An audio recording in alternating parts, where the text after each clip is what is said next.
come to have COVID, whether or not it was a later onset or whether or not it was from within the facility, is through genome sequencing. Now, many of you will be familiar with what that is.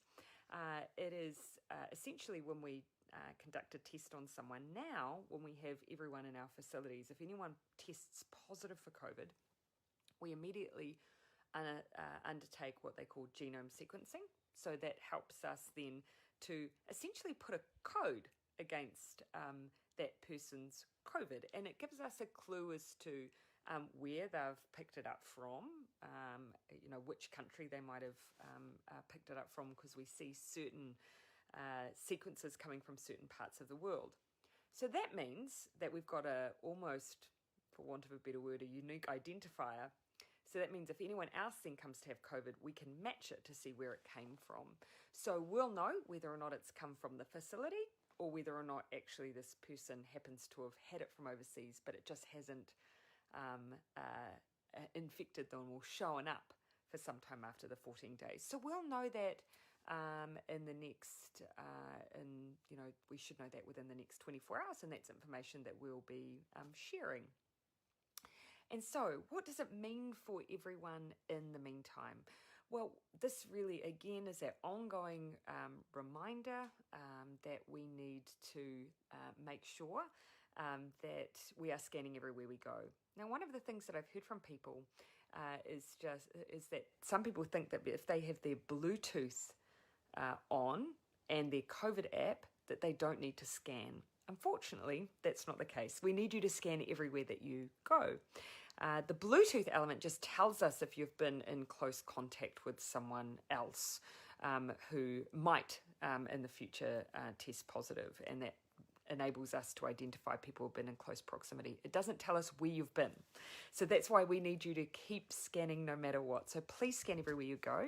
Fantastic thing here is we have someone who has. So we are now reaching out to all of those venues that we need to, and all of the people who have scanned into those venues to give them notice that they need, if they are a close contact, we can tell them that they need to be in isolation and that they need to be tested. We then publicly put out that information as well. So if anyone's been in any of those areas, stay tuned for that follow-up information. We will also keep you up to date on whether or not any of the close contacts we're testing come back positive or negative. And that's usually a bit of an indication as to whether or not the person is likely to be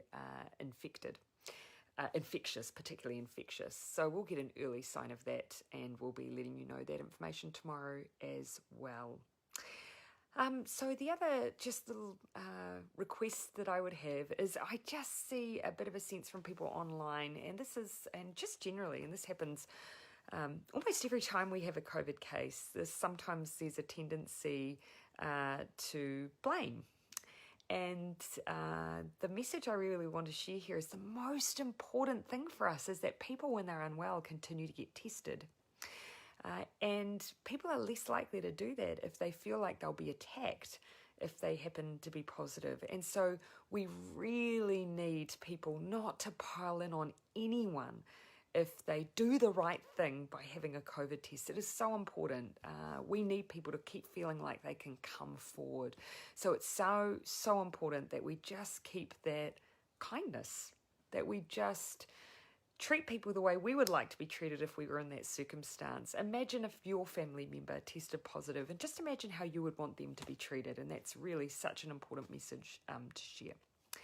The second thing is whenever we have a case that's linked to the border, as this one is, so we know what the likely scenario that's occurred here, and we narrow that down, and that gives us a lot of answers, and then it gives us a chance to then say, well, what do we need to do differently to stop this happening again?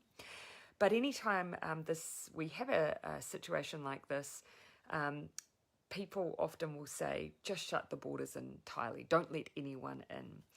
We can't do that. As a New Zealand citizen, you have the right to come back to New Zealand. And if we denied you the right to come back to New Zealand, we would be making you stateless.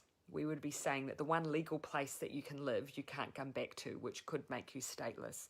So you'll notice that virtually no country I know of in the world is closing its borders to its citizens. We are amongst the few, very few, who have said that we won't let in other people. We're just limiting it to our permanent residents and citizens. But that is the reason we can't close off our borders to our citizens. So I know that people want to just keep everyone safe, but that's the reason we have to allow people to come back. What we are doing, though, is limiting how many come at a time. And that's because it allows us, that just allows us to make sure that as people are coming through, that we have the ability to manage the number coming through as well as we possibly can with a small number that we're dealing with at any given time with COVID, and just to reduce down risk.